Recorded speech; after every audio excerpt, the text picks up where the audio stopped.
బెంగాల్ రాజకీయాల్లో కొత్త సమీకరణాలకు సంకేతాలు వస్తున్నాయి. టీఎంసీ భవిష్యత్తుపై రాజకీయ పరిణామాలు ఉత్కంఠ రేపుతున్నాయి. ఇటు మమతా బెనర్జీ అక్కడ సోనియా గాంధీని కలవటం, అదేవిధంగా అభిషేక్ ఇటు రాహుల్ గాంధీని కలవటం, పలు కీలక చర్చల మీద ఆమోదం రాబోతుంది. లేదు అనుకుంటే ఇటు టీఎంసీని కాంగ్రెస్ పార్టీలో విలీనం చేయబోతున్నారు అనే వార్తలు అయితే వస్తున్నాయి. దీనికి సంబంధించి ఓవరాల్ డీటెయిల్స్ మా ప్రతినిధి ఏవే స్వామి అందిస్తారు. సో స్వామి, ఇటు డీటెయిల్స్ చూసుకుంటే ఆల్రెడీ ఇటు టీఎంసీ పార్టీని కాంగ్రెస్ లోకి విలీనం చేయబోతున్నారనే వార్తలు వస్తున్నాయి. ఈ భేటీ కీలకంగా, అందుకోసమే ఇటు మమత ఇటు సోనియా గాంధీ కలిశారని వార్తలు వస్తున్నాయి. దీనికి సంబంధించిన డీటెయిల్స్ ఏంటి?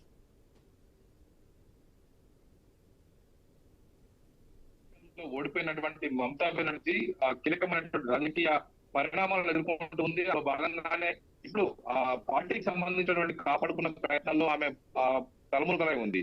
ఒకవైపు ఎమ్మెల్యేలు ఆమె చేదాటిపోతున్నారు, మరోవైపు ఎంపీలు బీజేపీ గూడుకు చేరే ప్రయత్నం చేస్తున్నారు. సొంత పార్టీని చీల్చి ఆమె చేతుల్లో ఉన్నటువంటి టీఎంసీ పార్టీని లాక్కునే కుట్రలు జరుగుతున్నాయని చెప్పేసి గమనించినటువంటి మమతా బెనర్జీ నిన్న జరిగినటువంటి ఇండి కూటమి సమావేశానికి ఢిల్లీకి వచ్చారు. ఢిల్లీలో ఇండి కూటమి సమావేశంలో 25 పార్టీల నేతలంతా కూడా పాల్గొన్నారు. ఇందులో ఆమె ఆ మీటింగ్ తర్వాత కాంగ్రెస్ పార్టీ వైపు అగ్రనేత సోనియా గాంధీని, అదేవిధంగా ఇటు పార్టీ కీలక నాయకులు వైపు పార్లమెంట్ లో ప్రతిపక్ష పార్టీ ఉప నేతగా ఉన్నటువంటి రాహుల్ గాంధీ కూడా సమావేశమయ్యారు.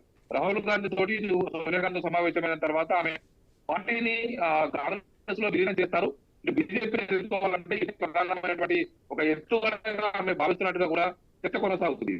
గతంలో ఆమె టీఎంసీ కాంగ్రెస్ పార్టీని పెట్టినప్పుడే కాంగ్రెస్ పార్టీ ఉన్నటువంటి సోనియా గాంధీ నాయకత్వాన్ని, మిగతా నాయకత్వాన్ని వ్యతిరేకించి వెళ్లి పశ్చిమ బెంగాల్లో తృణమూల్ కాంగ్రెస్ పార్టీని స్థాపించి ఒకవైపు పోరాడినటువంటి మమతా బెనర్జీ ఆ తర్వాత వివిధ పరిణామాల నేపథ్యంలో మమతా బెనర్జీ ఇటు కాంగ్రెస్ పార్టీకి దూరం అయ్యారు. ఇటు ఆమె సొంతగా బెంగాల్లో బల నిరూపణ చేసుకుని మూడు సార్లు అధికారంలోకి వచ్చారు. మొన్న జరిగినటువంటి అసెంబ్లీ ఎలక్షన్స్ లో ఆమె ఓటమి పాలయ్యారు. భారతీయ జనతా పార్టీని తట్టుకొని నిలబడాలంటే ఇప్పటికిప్పుడు ఉన్నటువంటి పరిస్థితుల్లో మమతా బెనర్జీ ఆ పార్టీని కాంగ్రెస్ పార్టీలోనే విలీనం చేయడమే ప్రధాన ఎజెండాగా ఆమె వైపు భావిస్తున్నట్టుగా తెలుస్తుంది. అందుకోసమే ఆమె పార్టీ సంబంధించిన నేతలని తోటి ఆమె సంప్రదింపులు జరుపుతున్నారు.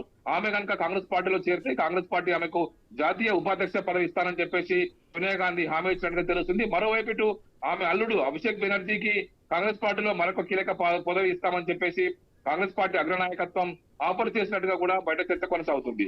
ఇలాంటి పరిస్థితుల్లో ఒకవైపు తృణమూల్ కాంగ్రెస్ పార్టీని కాపాడుకోవాలంటే ఆమె ఇప్పుడున్న పరిస్థితుల్లో కాంగ్రెస్ లో తమ టీఎంసీని విలీనం చేస్తేనే ఒకవైపు సాధ్యమవుతుందని అంచనాగా ఆమె వచ్చినట్టుగా తెలుస్తుంది.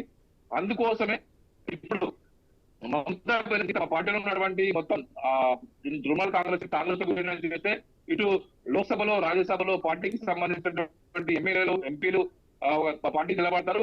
అసెంబ్లీలో ఎమ్మెల్యేలంతా కూడా ఇటు విభజన సంబంధించి తమ చేతుల్లో ఉన్నటువంటి పార్టీని కాపాడుకోవడం కోసం ప్రయత్నం చేసినట్టు గతంలో ఆమె శివసేన కావచ్చు, ఎన్సీపీ కావచ్చు, భారతీయ జనతా పార్టీ చేసినటువంటి పార్టీలకు ఆ పార్టీ అగ్రనాయకత్వం తగావికలై వాళ్ళ చేతిలో ఉన్నటువంటి పార్టీలు ఒకవైపు విభిన్న సంబంధించినటువంటి చేతుల్లోకి వెళ్ళినటువంటి పరిస్థితి కనబడుతున్నాం.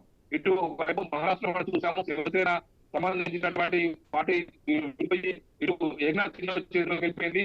అదేవిధంగా ఇటు ఎన్సీపీ కూడా విడిపోవడంతో కూడా ఒకవైపు చంద్రబాబు చేతుల్లో నుంచి ఆయన ఒకవైపు అన్నకుమారు చేతుల్లోకి వెళ్ళినటువంటి ఇటీవల మరణించినటువంటి నాయకుల చేతిలోకి వెళ్ళిపోయినటువంటి పరిస్థితి కనబడింది. అదేవిధంగా కూడా భారతీయ జనతా పార్టీ చేస్తున్నటువంటి ప్రయత్నాలకు తమకు బలమైనటువంటి దెబ్బ తగ్గుతుందని చెప్పేసి భావిస్తున్నటువంటి భారతీయ జనతా పార్టీ ఎత్తుగడలు చెప్పారంటే పార్టీని కాంగ్రెస్ లో విలీనం చేయడమే ఇప్పుడున్న పరిస్థితుల్లో ఒక సరైన నిర్ణయంగా ఆమె ఆలోచిస్తున్నట్టు తెలుస్తుంది. కాంగ్రెస్ పార్టీ అధిష్టానం కూడా ఆమెకు ఆ దిశగా హామీ ఇచ్చినట్టుగా ఆశీర్వదించినట్టుగా తెలుస్తుంది. లేకపోతే ఆమె చేతుల్లో ఉన్న పార్టీ కాస్త పార్టీకి సంబంధించినటువంటి తిరుగుబాటుదారుల చేతుల్లోకి, పార్టీ ఫిరాయింపుదారుల చేతులకు వెళ్ళిపోతే ఇబ్బంది అవుతుందని చెప్పేసి మమతా ఆలోచిస్తున్నారు. అందుకోసమే నేను స్వామి మళ్ళీ మీ దగ్గరకు వస్తే ఇప్పుడు మనతో పాటు మాట్లాడడానికి ఇటు కాంగ్రెస్ సీనియర్ నాయకులు తులసిరెడ్డి గారు కూడా అందుబాటులో ఉన్నారు. ఒక షార్ట్ బ్రేక్ తీసుకుని నెక్స్ట్ మనం కంటిన్యూ చేద్దాం.